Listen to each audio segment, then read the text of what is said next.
Hi, എല്ലാവർക്കും നമസ്കാരം. നമ്മുടെ പുതിയൊരു വീഡിയോയിലേക്ക് എല്ലാവർക്കും സ്വാഗതം. അപ്പോൾ ഇന്ന് നമ്മൾ നല്ല അടിപൊളിയായിട്ട് ഇഡ്ഡലി ഉണ്ടാക്കാൻ പോവാണ് കേട്ടോ. പഞ്ഞി പോലെ ഇരിക്കുന്ന ഇഡ്ഡലി അത്രയും സോഫ്റ്റാണ്. എന്നാൽ കുറേ അധികം കാര്യങ്ങളൊന്നും ചെയ്യേണ്ട, ചെറിയ കാര്യങ്ങളൊന്നും ശ്രദ്ധിച്ചാൽ ഇതുപോലത്തെ പഞ്ഞി പോലത്തെ ഇഡ്ഡലി നമുക്ക് ഉണ്ടാക്കിയെടുക്കാം കേട്ടോ. അപ്പോൾ നിങ്ങൾ ആദ്യമായിട്ടാണ് നമ്മുടെ ചാനലൊക്കെ കാണുന്നതെങ്കിൽ ചാനലൊന്ന് സബ്സ്ക്രൈബ് ചെയ്യാനും വീഡിയോസൊക്കെ ലൈക്ക് ചെയ്യാനും ഷെയർ ചെയ്യാനും കമൻറ്റ് ചെയ്യാനൊന്നും മറക്കരുത്. അപ്പോൾ നമുക്ക് നേരെ വീഡിയോയിലേക്ക് പോകാം. ഇനി നമുക്ക് ഉഴുന്നും അരിയെല്ലാം ഒന്ന് അളന്നെടുക്കാം.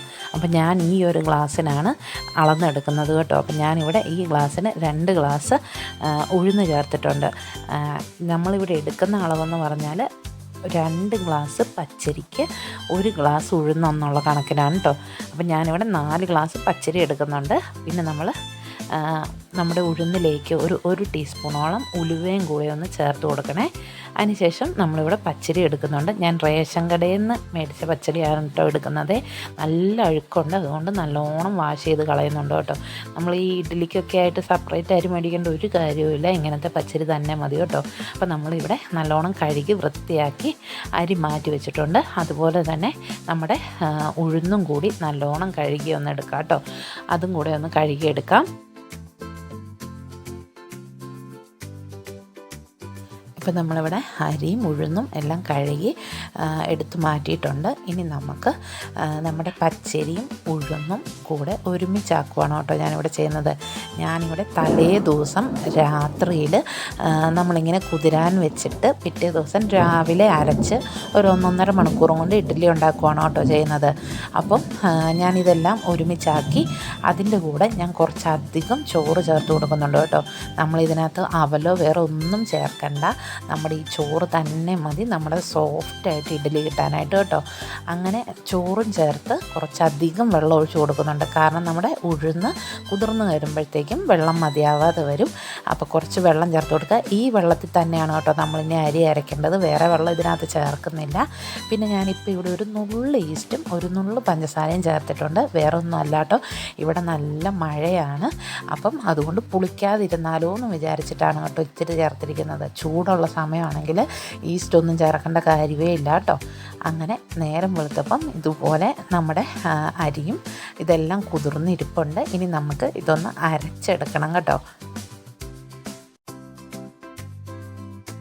അപ്പോൾ നമ്മുടെ അരിയും ഉഴുന്നെല്ലാം കൂടി ഒരു മിക്സിയുടെ ജാറിലേക്ക് ഇട്ട് കൊടുക്കുന്നുണ്ട്. ഇതിൽ പ്രത്യേകം ശ്രദ്ധിക്കേണ്ട കാര്യം, നമ്മൾ വേറെ വെള്ളം ചേർക്കരുത് കേട്ടോ. നമ്മൾ ഈ അരിയും ഉഴുന്നും കുതിർത്തിയ വെള്ളം തന്നെ ചേർക്കാവുള്ളൂ. വേറെ വെള്ളം ചേർത്താൽ പുളിക്കാനായിട്ട് താമസിക്കും. ഈ വെള്ളം തന്നെ ഒഴിച്ച് വേണം നമ്മൾ ഈ അരി അരയ്ക്കാനായിട്ട് കേട്ടോ.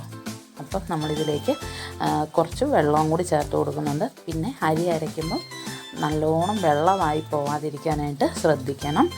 നമ്മുടെ ഇഡ്ഡലിയുടെയൊക്കെ മാവ് അത്യാവശ്യം നല്ല തിക്കായിട്ടാണ്, തിക്കെന്ന് പറഞ്ഞാൽ അത്ര കട്ടിയായിട്ടല്ല, എന്നാലും ഇത് കണ്ടോ നമ്മളിങ്ങനെ മിക്സിയുടെ ജാറിൽ പൊങ്ങി നിൽക്കരുത് വെള്ളം. അരിയുടെയും ഉഴുന്നിൻ്റെയും കുറച്ച് താഴെയായിട്ട് മതി. അപ്പം നല്ലതുപോലെ നമുക്ക് അരഞ്ഞും കിട്ടും, അധികം വെള്ളം ആവത്തുമില്ല കേട്ടോ.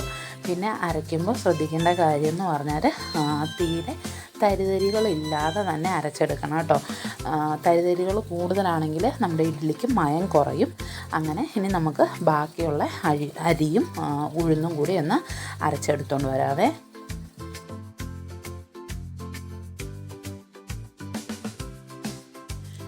ഇപ്പോൾ നമ്മുടെ അരിയും ഉഴുന്നെല്ലാം അരച്ച് കഴിഞ്ഞു.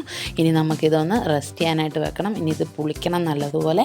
അപ്പോൾ അതിന് വേണ്ടിയിട്ട് ഞാനിവിടെ കുറച്ച് ഉപ്പ് ചേർത്ത് കൊടുക്കുന്നുണ്ട്. ഇതിന് എത്ര ഉപ്പാണ് നമ്മൾ ആവശ്യം അതിനനുസരിച്ച് ഉപ്പ് ചേർത്ത് കൊടുത്തതിന് ശേഷം നമ്മൾ കൈ വെച്ചിട്ട് തന്നെ ഒരു 2 മിനിറ്റെങ്കിലും നല്ലോണം മിക്സ് ചെയ്യണം കേട്ടോ.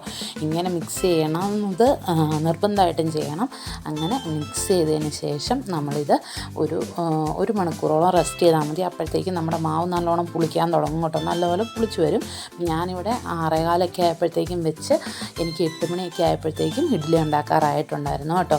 അപ്പം ഇതുപോലെ നല്ലോണം പൊങ്ങി വന്നിട്ടുണ്ടായിരുന്നു കേട്ടോ, നല്ലോണം പുളിച്ച് പൊങ്ങിയിട്ടുണ്ടായിരുന്നു. ഇനി നമുക്ക് ഇഡ്ഡലി ആക്കിയെടുക്കാമേ. അതിന് മുന്നേ നമ്മുടെ ഈ പൊങ്ങി വന്നിരിക്കുന്ന മാവ് ഒന്നും കൂടി നമ്മുടെ തവി വെച്ചിട്ട് നല്ലോണം ഒന്ന് ഇളക്കി കൊടുക്കണം കേട്ടോ. അപ്പോൾ ഇതാണ് നമ്മുടെ ഇഡ്ഡലി മാവിൻ്റെ കറക്റ്റായിട്ടുള്ള ആ ഒരു കൺസിസ്റ്റൻസി കേട്ടോ. ഇനി നമുക്ക് ഇഡ്ഡലി പാത്രത്തിൽ വെള്ളം വെച്ച് തിളയ്ക്കുമ്പോഴത്തേക്കും നമ്മുടെ ഇഡ്ഡലി തട്ടെടുത്ത് അതിലേക്ക് കുറച്ച് വെളിച്ചെണ്ണ ഒന്ന് തടവി കൊടുത്തതിന് ശേഷം നമ്മൾ ആവി വരാൻ തുടങ്ങുമ്പോഴത്തേക്കും നമുക്ക് ഈ പാത്രം നമ്മുടെ ഇഡ്ഡലി പാത്രത്തിലേക്ക് ഇറക്കി വെച്ചതിന് ശേഷം നമുക്കിങ്ങനെ ഓരോ ഇതിലേക്കായിട്ട് ഒഴിച്ചു കൊടുക്കാം കേട്ടോ. ഇത് ഇങ്ങനെ ചെയ്യാനായിട്ട് എളുപ്പത്തിൽ ചെയ്യാനായിട്ടെന്ന് പറഞ്ഞാൽ നമ്മുടെ ഈ മാവ് ഒരു പാത്രത്തിലേക്കോ ഒരു കപ്പിലേക്കോ എന്തിലേക്കെങ്കിലും നമ്മളിങ്ങനെ ഒഴിച്ചതിന് ശേഷം ഇങ്ങനെ കണ്ടിന്യൂസ് ആയിട്ട് ഇങ്ങനെ ഊറ്റി കൊടുത്താൽ മതി കേട്ടോ. അല്ലെങ്കിൽ നമ്മൾ ഈ തവി വെച്ച് കോരി ഒഴിക്കുമ്പോൾ അവിടെ ഇവിടെയൊക്കെ വീഴൂലേ, അതിലും എളുപ്പമായിട്ട് ഇങ്ങനെ കപ്പിലോ അങ്ങനെ എന്തിലേലോ എന്ന് പകർന്നിട്ട് ഇങ്ങനെ ഒഴിച്ചു വെച്ചാൽ മതി കേട്ടോ. അങ്ങനെ നമ്മൾ മുകളിലത്തെ തട്ടിലും ഇഡ്ഡലി മാവ് ഒഴിച്ചു കൊടുത്തിട്ടുണ്ടേ.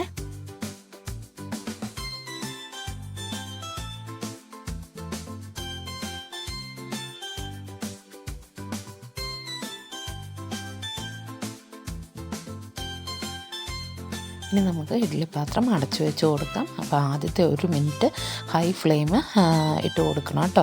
അതിന് ശേഷം നമുക്ക് ഒരു മീഡിയം ഫ്ലെയിമിലേക്ക് മാറ്റി ഒരു 2-3 മിനിറ്റ് കഴിയുമ്പോഴത്തേക്കും നമ്മളൊരു ടൂത്ത് പിക്ക് എന്തെങ്കിലും വെച്ച് ഇത് വെന്തോന്നൊന്ന് നോക്കണം കേട്ടോ. വെന്ത് കഴിഞ്ഞാൽ നമുക്ക് ഓരോ തട്ട് ഇഡ്ഡലിയായിട്ട് നമുക്കിങ്ങനെ എടുത്ത് പുറത്തേക്ക് വെക്കാമേ.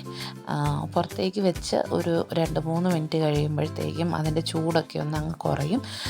ചൂടൊക്കെ പോയി കഴിഞ്ഞാൽ നമുക്കിങ്ങനെ കൈ വെച്ചിട്ടിങ്ങനെ നമ്മുടെ ഇഡ്ഡലി തട്ടയിൽ നിന്ന് ഇങ്ങനെ എടുക്കാൻ പറ്റും കേട്ടോ. അതുപോലെ ഇങ്ങനെ വിട്ട് വരും, നമ്മൾ ഓയിലൊക്കെ തടവിയിട്ടുള്ളത് കൊണ്ട്. അപ്പോൾ നമുക്ക് നമ്മുടെ ഇഡ്ഡലി ഇവിടെ റെഡി ആയിട്ടുണ്ട്.